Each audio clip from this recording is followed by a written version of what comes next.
بسم اللہ الرحمن الرحیم۔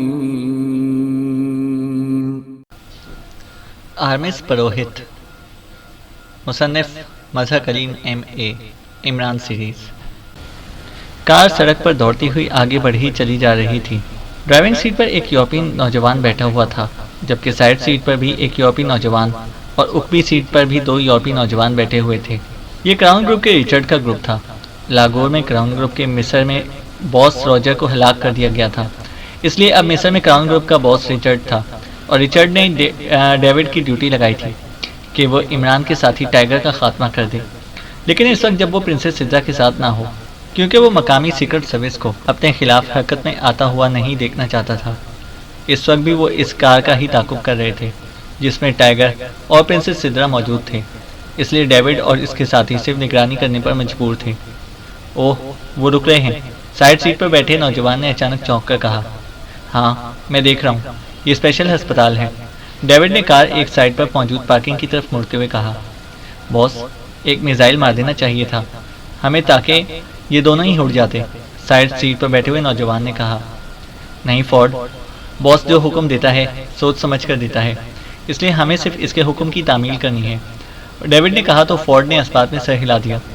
تھوڑی دیر بعد سفید رنگ اور جدید ماڈل کی کار انہیں واپس آتی دکھائی دی، اور چند لمحوں بعد جب وہ ان کے سامنے سے گزرے تو وہ سب چونک پڑے، کیونکہ اب کار میں اکیلی پرنسس سدرا موجود تھی، ٹائیگر موجود نہ تھا۔ اس کا مطلب ہے کہ ٹائیگر کو ہسپتال ڈراپ کر دیا گیا ہے، یہاں وہ عمران بھی موجود ہوگا، ڈیوڈ نے کہا۔ لیکن باس، یہ یہاں رہ بھی تو سکتا ہے، ہم کب تک یہاں بیٹھ کر اس کی واپسی کا انتظار کریں گے؟ فورڈ نے کہا۔ ہمیں بہرحال انتظار کرنا پڑے گا، ڈیوڈ نے قدرے سخت لہجے میں کہا۔ تو فورڈ نے اس طرح ہونٹ بھینچ لیے جیسے وہ اب کبھی نہ بولے گا، اور پھر تقریباً 1 گھنٹے کے بعد انہیں دور سے ٹائیگر پیدل چل کر ایک سائڈ پر بنے ہوئے ٹیکسی اسٹینڈ کی طرف آتا دکھائی دیا۔ باس، وہ آ رہا ہے، اکیلا، اب اس پر ہاتھ ڈالنے کا بہترین موقع ہے، فورڈ نے چونک کر جذباتی لہجے میں کہا۔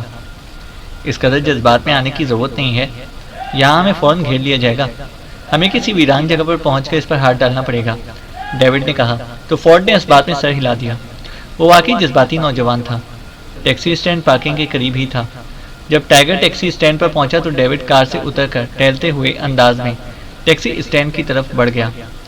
کوئن کالونی جانا ہے، سدرا پیلس، ٹائیگر نے ٹیکسی ڈرائیور سے کہا۔ یس سر، بیٹھیں، ٹیکسی ڈرائیور نے مؤدبانہ لہجے میں کہا، اور ٹائیگر ٹیکسی کی اوپری سیٹ پر بیٹھ گیا تو ڈیوڈ تیزی سے مڑا اور واپس آ کر ڈرائیونگ سیٹ پر بیٹھ گیا۔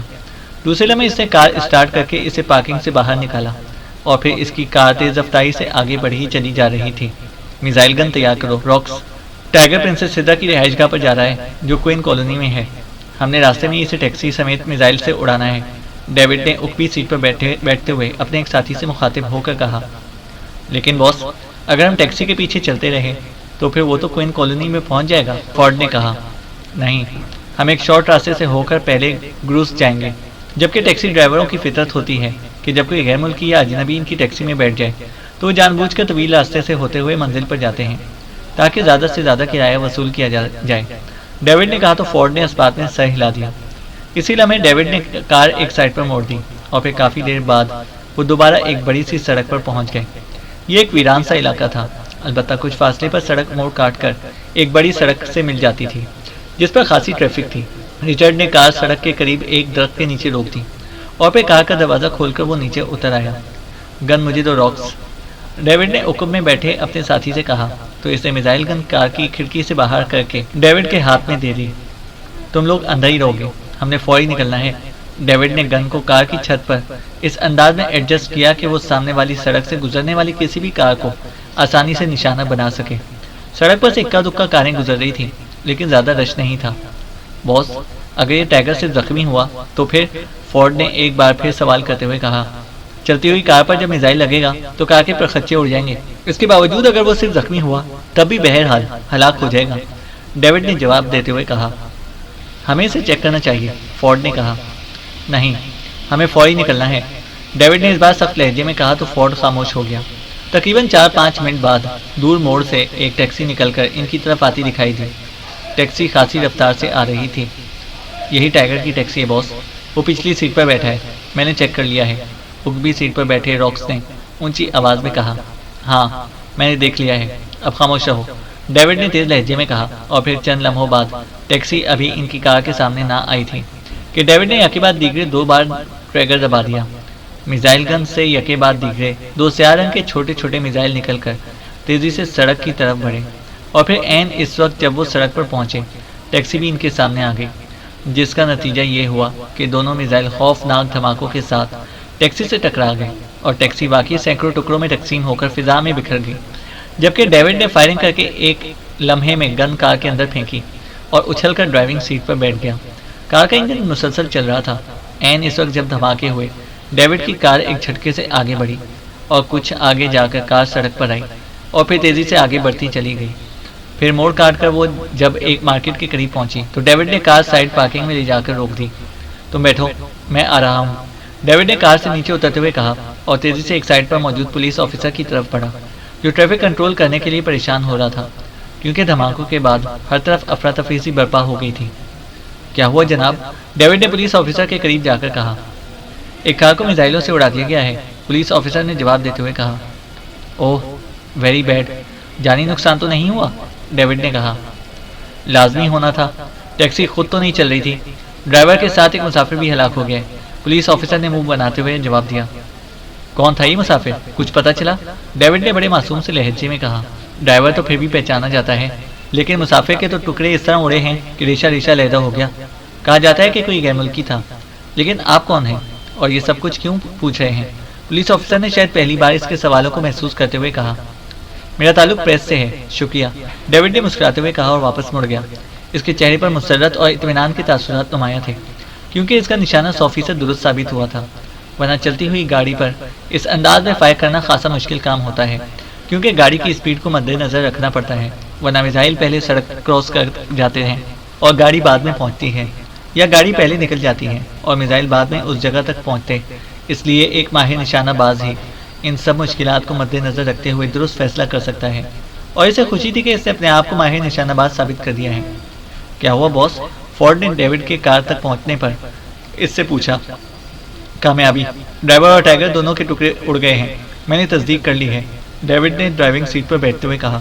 تو سب کے چہروں پر خوشی اور کامیابی کے تاثرات ابھر آئے، ان کا مشن کامیاب رہا تھا۔ پرنسس سدرا اپنی محل نما کوٹھی کے کمرے میں موجود تھی۔ یہ کمرہ اس نے آفس کے انداز میں سجایا ہوا تھا۔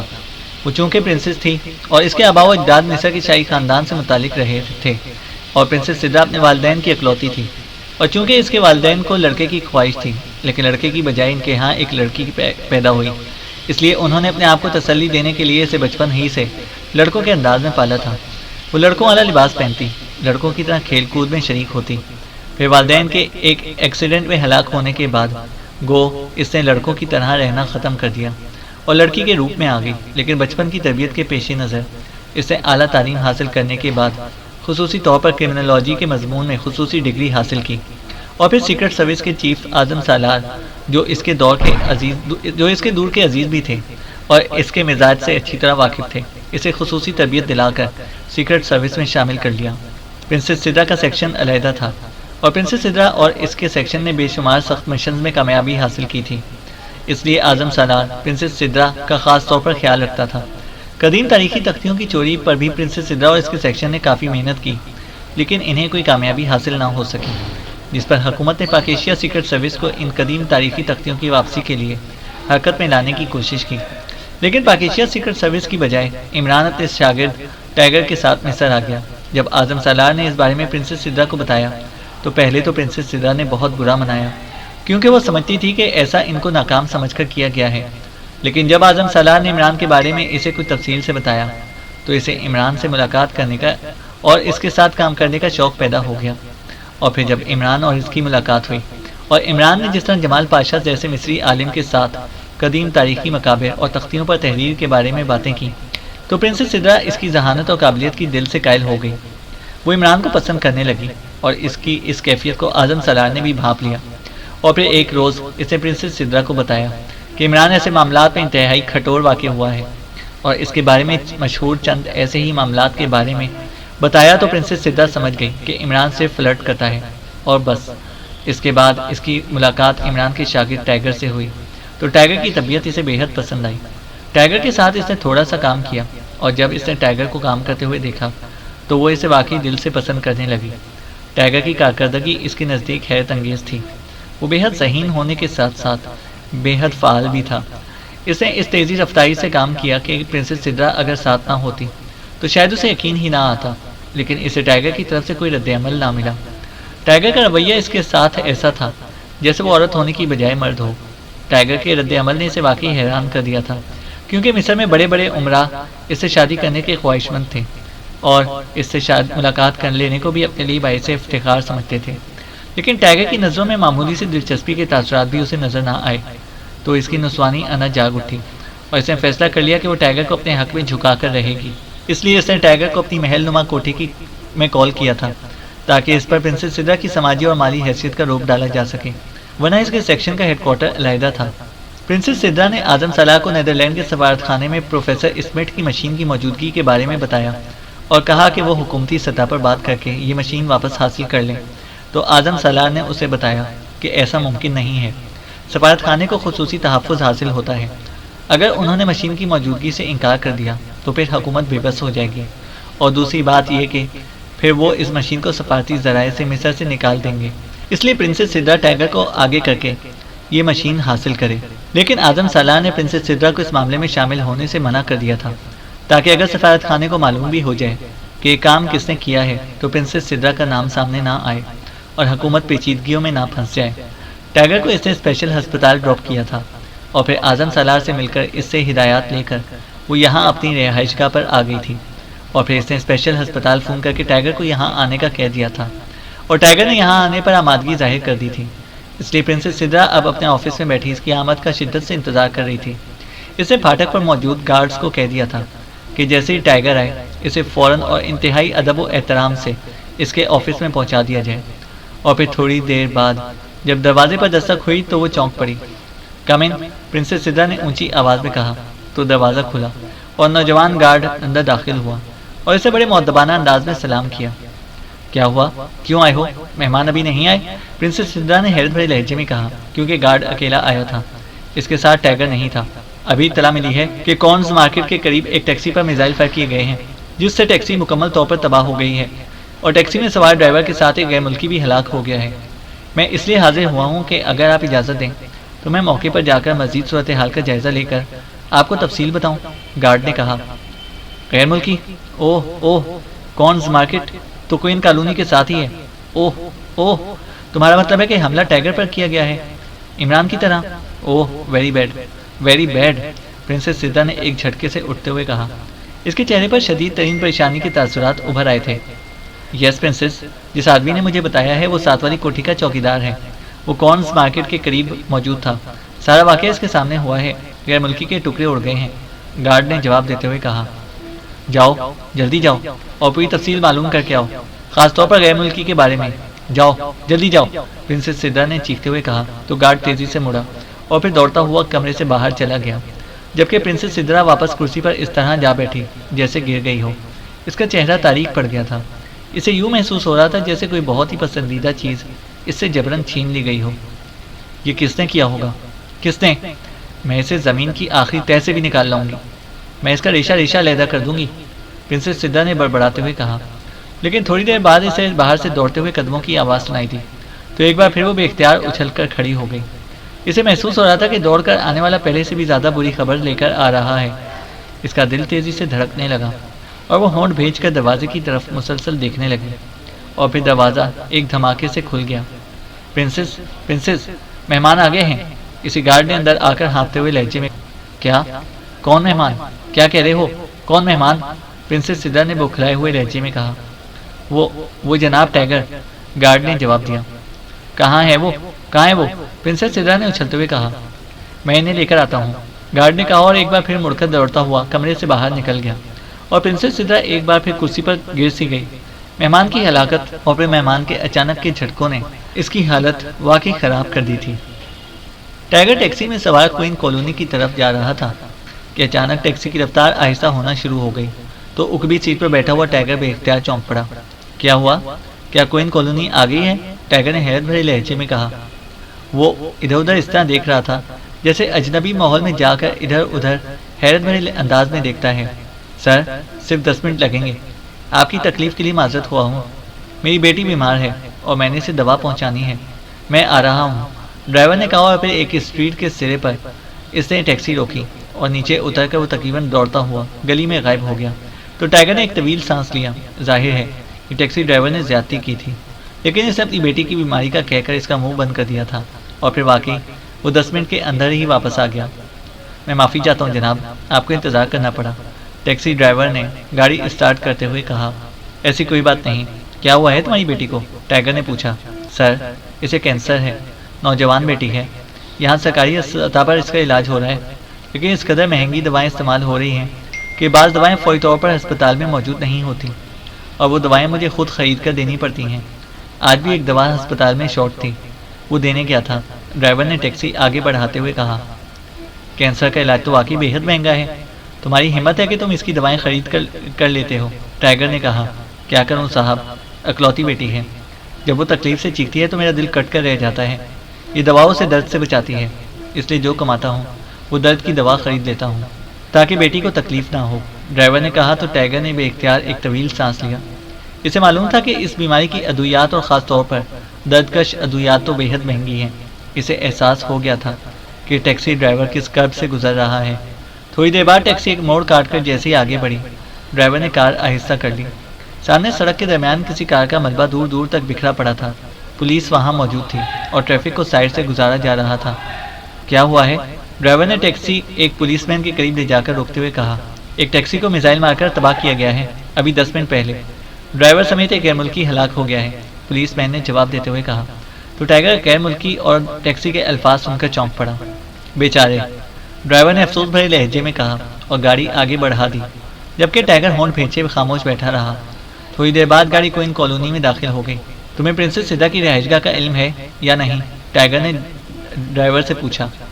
بہت اچھی طرح جناب، یہاں کون ہے جو پرنسس سدھا کو نہیں جانتا، بے حد نفیس خاتون ہے، ڈرائیور نے جواب دیا۔ تو ٹائیگر نے اس بات میں سر ہلا دیا۔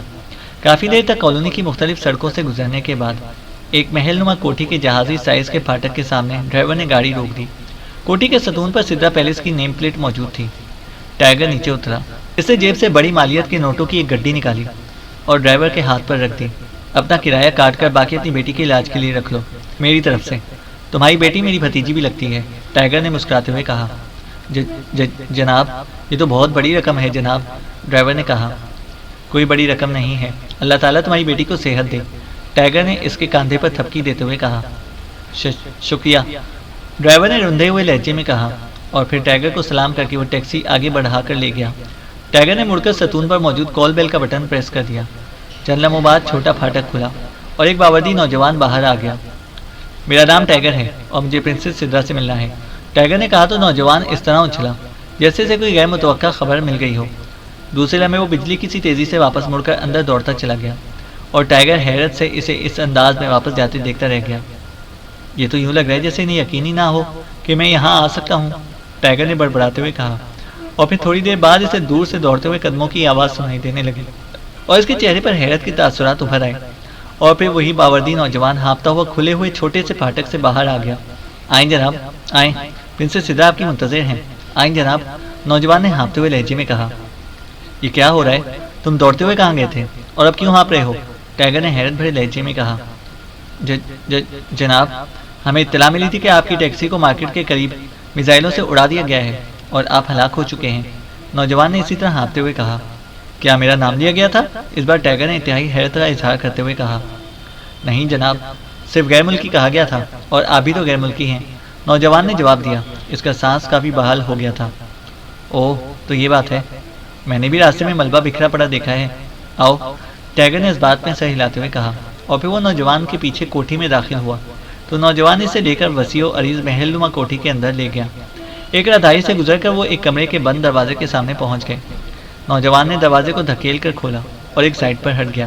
تو ٹائیگر نے اس کا شکریہ ادا کیا اور اندر داخل ہوا تو ایک کمرہ اس نے آفس کے انداز میں سجا ہوا پایا۔ سامنے کرسی پر پرنسس سدھا بیٹھی ہوئی تھی۔ وہ ٹائیگر کو دیکھ کر اس طرح اچھل کر کھڑی ہو گئی جیسے اچانک کرسی کی سیٹ سے کیلیں باہر نکل آئی ہوں۔ خدایا، تیرا شکر ہے، ورنہ میں تو ہمت ہار بیٹھی تھی، پرنسس سدھا نے تیزی سے ٹائیگر کی طرف بڑھتے ہوئے کہا۔ ارے میں زندہ ہوں، وہ کوئی اور غیر ملکی ہوگا، ٹائگر نے اسے خاص انداز میں اپنی طرف آتے دیکھ کر تیزی سے ایک طرف ہٹتے ہوئے کہا۔ تو پرنسس سدرا اس طرح رک گئی جیسے چابی والا کھلونا چابی ختم ہونے پر رک جاتا ہے۔ پھر اس نے بے اختیار ایک طویل سانس لیا۔ بیٹھو، پرنسس سدرا نے ڈھیلے سے لہجے میں کہا اور واپس اپنی کرسی پر بیٹھ گئی۔ شاید اسے خود بھی احساس ہو گیا تھا کہ اسے اس قدر جوشیلے انداز میں ٹائگر کی طرف نہیں بڑھنا چاہیے تھا۔ تم نے کیسے سمجھ لیا کہ کار میں ہلاک ہونے والا غیر ملکی میں ہی ہوں؟ ٹائگر نے سائڈ پر موجود ایک کرسی پر بیٹھتے ہوئے کہا۔ چونکہ تم نے آنا تھا، اور پھر یہ بھی مجھے معلوم ہے کہ تمہارے پاس کار نہیں ہے اور تم لازماً ٹیکسی میں ہی آؤ گے، اور پھر ٹیکسی آبی کوئن کالونی کی طرف ہی رہی تھی، اور ہلاک ہونے والا غیر ملکی تھا اور اکیلا تھا، اور پھر تمہارے آنے کا وقت بھی تقریباً وہی تھا، اس لیے یہ غلط فہمی ہو گئی۔ بہرحال اللہ تعالیٰ کا شکر ہے کہ تم وہ نہیں تھے، پرنسس سدرا نے کرسی پر بیٹھتے ہوئے کہا۔ تو ٹائگر چونک پڑا۔ اوہ، تم نے تفصیل سے تجزیہ کیا ہے اور خصوصاً وقت کی بات کی ہے، تو مجھے خیال آ رہا ہے کہ 10 منٹ کے لیے ٹیکسی ڈرائیور نے گاڑی روک دی تھی، ورنہ واقعی یہ عین وہی وقت تھا جب اس ٹیکسی پر حملہ کیا گیا تھا، ٹائگر نے کہا۔ ٹیکسی ڈرائیور نے 10 منٹ کے لیے ٹیکسی روک دی تھی؟ کیوں؟ پرنسس سدرا نے حیرت بھرے لہجے میں کہا۔ تو ٹائگر نے ڈرائیور کی بیٹی کی بیماری اور اسے دوا دینے کے لیے جانے کا بتا دیا۔ اوہ، پھر تو تم نے درست اندازہ لگایا ہے۔ میں جلال کو بلاتی ہوں، وہ شاید کسی کا ذکر کر رہا تھا جس کے سامنے یہ سارا واقعہ رونما ہوا ہے، اس سے مزید تفصیل معلوم کی جا سکتی ہے، پرنسس سدرا نے کہا، اور اس کے ساتھ ہی اس نے میز کے کنارے پر نصب مختلف رنگوں کے بٹنوں میں سے ایک بٹن پریس کر دیا۔ تھوڑی دیر بعد دروازہ کھلا اور وہی نوجوان اندر داخل ہوا۔ اس سے بڑے مؤدبانہ انداز میں پرنسس سدرا اور ٹائگر کو سلام کیا۔ جلال، جس آدمی کے بارے میں تم بتا رہے تھے کہ اس کے سامنے یہ سارا واقعہ رونما ہوا ہے، اسے بلا لاؤ تاکہ اس سے اس کے بارے میں مزید معلومات حاصل کی جا سکیں، پرنسس سدرا نے کہا۔ وہ ساتھ والی کوٹھی کا چوکیدار حسن ہے پرنسس، میں نے اس سے پوچھا ہے۔ اس سے مجھے ایک حیرت انگیز بات بتائی ہے کہ اس ٹیکسی پر حملہ کرنے والے 4 افراد تھے، جن میں سے 3 کار کے اندر بیٹھے رہے، جبکہ ایک نے کار سے نکل کر ٹیکسی پر میزائل گن سے فائر کی، اور پھر ٹیکسی تباہ ہوتے ہی وہ کار میں بیٹھ کر کارنز مارکیٹ آئے، اور یہاں ان میں سے ایک نے پولیس آفیسر سے اس واقعے کے بارے میں معلومات حاصل کی کہ کیا غیر ملکی ہلاک ہو گیا ہے یا نہیں۔ چوکیدار کے مطابق وہ قریبی موجود تھا۔ اس پوچھنے والے نے پولیس آفیسر کو اپنا تعلق پریس سے بتایا، لیکن چوکیدار اسے اچھی طرح جانتا تھا کہ اس کا نام ڈیوڈ ہے اور اس کا تعلق کراؤن کلب سے ہے، وہ یورپی ہے۔ اس کے باقی 3 ساتھی بھی یورپی نژاد تھے۔ وہ انہیں اس لیے پہچانتا تھا کہ پہلے وہ کراؤن کلب میں بطور چوکیدار کام کرتا رہا ہے، جلال نے تفصیل بتاتے ہوئے کہا۔ اس کار کے بارے میں کوئی تفصیل بتائی ہے اس نے؟ ٹائگر نے پوچھا۔ صرف اتنا بتایا ہے کہ ہلکے نیلے رنگ کی نئی ماڈل کی کار تھی، اور بس، اس سے زیادہ اسے معلوم نہیں ہے، جلال نے جواب دیا۔ اوکے، تم جاؤ، جلال نے کہا تو جلال سلام کر کے واپس چلا گیا۔ کراؤن کلب کا مالک اور جنرل مینیجر بھی ایک یورپی ہے جس کا نام رچرڈ ہے، لیکن وہ بہت کم کلب آتا ہے، جلال کے جانے کے بعد پرنسس سدرا نے کہا۔ انہیں بعد میں دیکھ لیا جائے گا، پہلے ہم نے اس مشین کو حاصل کرنا ہے، دوسرا ہم نے قدیم تاریخی تختیاں حاصل کرنی ہیں۔ تختیاں تو نیدرلینڈ میں ہیں، جبکہ مشین یہاں سفارت خانے میں ہے، اس لیے پہلے یہ مشین حاصل کر لیں، پھر تختیوں کے پیچھے جائیں گے۔ تم بتاؤ کہ تمہارے چیف نے کیا جواب دیا ہے؟ ٹائگر نے کہا۔ وہ دونوں اب اس قدر بے تکلف ہو چکے تھے کہ ایک دوسرے سے بے تکلفانہ انداز میں بات کر لیتے تھے، اور اس کی حوصلہ افزائی بھی پرنسس سدرا نے ہی کی تھی۔ اسے ٹائگر سے اصرار کر کے کہہ دیا تھا کہ وہ اسے آپ کی بجائے تم کہے گا، اور وہ بھی اسے تم ہی کہہ کر بات کرے گی۔ پہلے پہل تو ٹائگر نے ایسا نہ کیا، لیکن پھر وہ بھی آپ سے تم پر آ گیا تھا۔ چیف سے میری بات ہوئی ہے، اس نے کہا ہے کہ حکومتی سطح پر بات ہوئی تو یہ لوگ کسی صورت اسے تسلیم نہیں کریں گے، اور سفارت خانے کو قانونی تحفظ حاصل ہوتا ہے، ہم اس پر ریٹ نہیں کر سکتے، اور پھر انہیں معلوم ہو جائے گا کہ حکومت کو اس مشین کے بارے میں معلوم ہے تو وہ اسے فوری طور پر ملک سے باہر بھجوا سکتے ہیں، پرنسس سدرا نے جواب دیتے ہوئے کہا۔ تو پھر تمہارا کیا پروگرام ہے؟ ٹائگر نے پوچھا۔ میرا کیا پروگرام ہونا ہے، یہ کام تم نے کرنا ہے، کیونکہ اگر میں نظروں میں آ گئی تو سکائی ایجنٹ ہونے کی وجہ سے ہانگری کے ساتھ مصر کا خاصا بڑا تنازعہ بن جائے گا، اور مجھے معلوم ہے کہ ہانگری کے ساتھ مصر کے خاصے بڑے بڑے معاہدے موجود ہیں جو خطرے میں پڑ سکتے ہیں، پرنسس سدرا نے کہا۔ تمہارا مطلب ہے کہ میں اکیلا یہ کام کروں؟ ٹائگر نے کہا۔ میرے پہچان لیے جانے کا مسئلہ ہے، ورنہ مجھے تمہارے ساتھ کام کر کے دلی خوشی ہوتی، پرنسس سدرا نے ایسے لہجے میں کہا کہ ٹائگر چونک کر اسے دیکھنے لگا۔ پہچان لیا جانا تو کوئی مسئلہ نہیں ہے، تمہارا میک اپ کیا جا سکتا ہے، اور مجھے بھی میک اپ کرنا ہوگا، ٹائگر نے کہا۔ میک اپ تو میں خود بھی کر سکتی ہوں، لیکن سفارت خانوں نے حفاظتی انتظامات انتہائی سخت کر رکھے ہیں، اس لیے ہو سکتا ہے کہ وہاں میک اپ چیک کرنے والے کیمرے بھی موجود ہوں، پرنسس سدرا نے کہا۔ تم فکر مت کرو، ہمارے لیے معمولی باتیں ہیں، ان کیمروں کو بھی دھوکہ دیا جا سکتا ہے اگر میک اپ میں معمولی مقدار میں سیسا شامل کر دیا جائے تو، ٹائگر نے کہا۔ کیا واقعی؟ پرنسس سدرا نے چونک کر کہا۔ ہاں، ہم ہزاروں نہیں تو سینکڑوں بار اس کا تجربہ کر چکے ہیں، ٹائیگر نے جواب دیتے ہوئے کہا۔ پھر ٹھیک ہے، پھر میں تمہارے ساتھ جاؤں گی، لیکن ہمیں اس مشین کو ٹریس کرنا پڑے گا کہ وہ کہاں رکھی گئی ہے، اور اس کے لیے میں نے تھوڑا سا کام کیا ہے، پرنسس سدرا نے کہا، اور ریسیور اٹھا کر اسے تیزی سے نمبر پریس کرنے شروع کر دیے۔ آخر میں اسے لاؤڈر کا بٹن بھی دبا دیا۔ ہیلو، رابطہ ہوتے ہی دوسری طرف سے ایک نسوانی آواز سنائی دی۔ پرنسس سدرا بول رہی ہوں، پرنسس سدرا نے کہا۔ اوہ یس، مریم بول رہی ہوں پرنسس، حکم دیجیے، دوسری طرف سے قدرے مؤدبانہ لہجے میں کہا گیا۔ مریم، تم نے کہا تھا کہ ہنگری کا سفارت خانہ تمہارے ڈیسک پر ہے، پرنسس سدرا نے کہا۔ یس پرنسس، میں نے درست کہا تھا، حکم دیجیے، دوسری طرف سے مریم نے جواب دیتے ہوئے کہا۔ ہنگری سفارت خانے میں ایک ایجنسی نے ایک کیمرہ نما مشین حفاظت کے لیے رکھوائی ہے، کوئی ایسا اندر کا آدمی یا عورت بتاؤ جسے معاوضہ دیا جائے تو وہ اس مشین کو خاموشی سے وہاں سے نکلوانے میں مدد کرے، پرنسس سدرا نے کہا۔ یس میڈم، میں ایک آدمی مارٹی سے بات کرتی ہوں، اس کا تعلق سیکیورٹی سے ہے، اس لیے اسے ایسے تمام معاملات کا بخوبی علم ہوتا ہے، میں اس سے بات کر کے آپ کو فون کرتی ہوں، پھر آگے بڑھا جا سکے گا، مریم نے جواب دیتے ہوئے کہا۔ اوکے، مجھے تمہارے فون کا انتظار رہے گا، پرنسس سدرا نے کہا اور ریسیور رکھ دیا۔ یہ مریم کون ہے؟ ٹائیگر نے پوچھا۔ ایک عورت ہے، پرنسس سدرا نے شرارت بھرے لہجے میں کہا تو ٹائیگر بے اختیار ہنس پڑا۔ اس کی آواز اور نام بتا رہا ہے کہ یہ ایک عورت ہے، لیکن کرتی کیا ہے یہ؟ ٹائیگر نے ہنستے ہوئے کہا۔ شکر ہے تم ہنسے تو صحیح، ورنہ تمہارے چہرے پر مسلسل سنجیدگی دیکھ دیکھ کر آدمی ذہنی طور پر بیمار ہو جاتا ہے، پرنسس سدرا نے قدرے والہانہ لہجے میں کہا تو ٹائیگر بے اختیار مسکرا دیا۔ سنجیدگی کام کے لیے ہوتی ہے، بہرحال تم نے میرے سوال کا جواب نہیں دیا، ٹائیگر نے کہا۔ سیکرٹ سروس کا ایک سیکشن ایسا ہے جو سفارت خانوں پر کام کرتا ہے، اس میں کئی ڈیسک ہیں، مریم ایک ڈیسک کی انچارج ہے جس میں ہنگری کا سفارت خانہ آتا ہے، پرنسس سدرا نے جواب دیتے ہوئے کہا تو ٹائیگر نے اس بات میں سر ہلا دیا، اور پھر تقریباً نصف گھنٹے کے بعد مریم کا فون آ گیا۔ کیا پیش رفت ہوئی ہے مریم؟ پرنسس سدرا نے لاؤڈر کا بٹن پریس کرتے ہوئے کہا۔ مارٹی سے بات ہو گئی ہے، وہ آپ کے ساتھ کام کرنے کے لیے تیار ہے، لیکن وہ معاوضہ بہت زیادہ مانگ رہا ہے، $10 لاکھ، مریم نے کہا۔ یہ تو بہت زیادہ ہے، ہم اسے $1 لاکھ دے سکتے ہیں، پرنسس سدرا نے کہا۔ میں اس کا فون نمبر بتا دیتی ہوں، آپ خود اس سے بات کر لیں، مریم نے کہا، اور پھر فون نمبر بتا کر اس سے رابطہ ختم کر دیا تو پرنسس سدرا نے کیڈل دبا دیا۔ مجھے بات کرنے دینا، تم سے یہ آدمی سیٹ نہ ہو سکے گا، اور ہمارے لیے وہ مشین بےحد قیمتی ہے، ٹائیگر نے کہا۔ میں اس سے زیادہ دے ہی نہیں سکتی، کیونکہ میری حد یہی ہے، پرنسس سدرا نے نمبر پریس کرتے ہوئے جواب دیا۔ تمام رقم میں دوں گا، تم اس سے ہاں کر دو، ٹائیگر نے کہا تو پرنسس سدرا اسے ایسے دیکھنے لگی جیسے اسے اپنے کانوں پر یقین نہ آ رہا ہو۔ ہیلو، چند لمحوں بعد ایک مردانہ آواز سنائی دی۔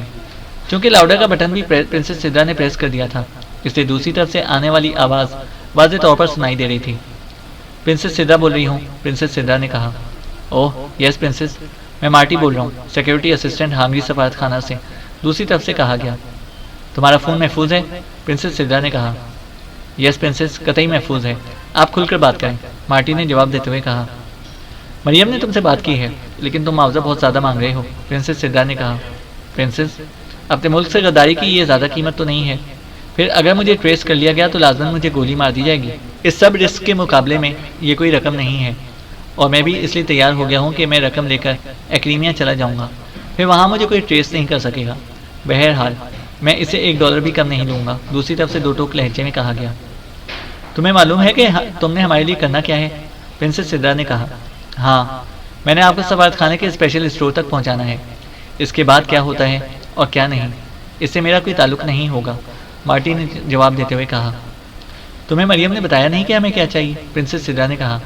یس پرنسس، انہوں نے بتایا کہ ایک کیمرہ نما مشین ہے جو اینڈرسن نے بھجوائی تھی، آپ نے وہ واپس حاصل کرنی ہے۔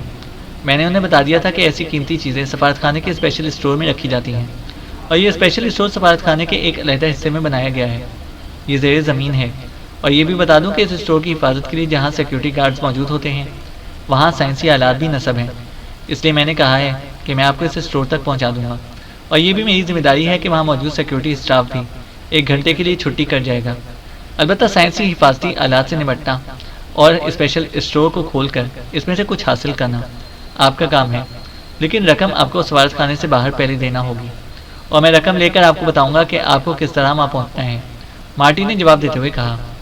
ٹھیک ہے، بولو کب اور کس وقت کہاں اکٹھے ہونا ہے؟ ٹائیگر نے اس بات میں سر ہلانے پر پرنسس سدرا سے کہا۔ شام کے 6 بجے سفارت خانے میں دفاتر بند ہو جاتے ہیں، آپ ہوٹل ریوائنڈ میں آ جائیں، اسپیشل روم بک کرا لیں اور پھر مجھے فون کر کے اسپیشل روم نمبر بتا دیں، میں آپ سے وہیں رقم لے کر آپ کو تفصیل بتا دوں گا، مارٹی نے جواب دیا۔ اوکے ٹھیک ہے، میں ہوٹل ریوائنڈ میں پہنچ کر تمہیں فون کر دوں گی، پرنسس سدرا نے کہا اور ریسیور رکھ دیا۔ یہ آدمی مجھے بے حد لالچی لگ رہا ہے، اسے اتنی بڑی رقم کیوں دے رہے ہو؟ اور دوسری بات یہ کہ میں سیکرٹ سروس کی رکن ہو کر اتنی بڑی رقم کسی کو نہیں دے سکتی، تم کہاں سے لاؤ گے؟ $10 لاکھ بہت بڑی رقم ہے، پرنسس سدرا نے ریسیور رکھ کر ٹائیگر سے مخاطب ہو کر کہا۔ جو مشین ہمیں چاہیے اس کے مقابلے میں یہ معمولی سی رقم ہے، اور جہاں تک رقم لے کر آنے کا تعلق ہے تو گارنٹیڈ چیک بک میری جیب میں موجود ہے، میں 1 کروڑ کا چیک بھی دے سکتا ہوں۔ اب رہی یہ بات کہ رقم کہاں سے لیتا ہوں، تو میں پاکیشیا کی انڈر ورلڈ میں بطور ٹریسر سب سے زیادہ معاوضہ لیتا ہوں، کسی بھی شخص کو ٹریس کرنا میرا پیشہ ہے، ٹائیگر نے جواب دیا۔ اچھا تو پھر ان قاتلوں کو ٹریس کر کے دکھاؤ جنہوں نے غیر ملکی کی ٹیکسی پر میزائل فائر کیے ہیں، پرنسس سدرا نے مسکراتے ہوئے شرارت بھرے لہجے میں کہا۔ تمہاری بات درست ہے، انہیں ٹریس کرنا چاہیے، کیونکہ اب مجھے یقین آ گیا کہ اصل میں انہوں نے مجھ پر میزائل فائر کیے تھے۔ اب یہ دوسری بات ہے کہ میں اتفاق کی طور پر 10 منٹ لیٹ ہو گیا، ورنہ ٹارگٹ میں یہی تھا، ٹائیگر نے سنجیدہ لہجے میں کہا۔ لیکن یہ کون لوگ ہو سکتے ہیں اور کیوں انہوں نے ایسا کیا ہے؟ پرنسس سدرا نے بھی سنجیدہ ہوتے ہوئے کہا۔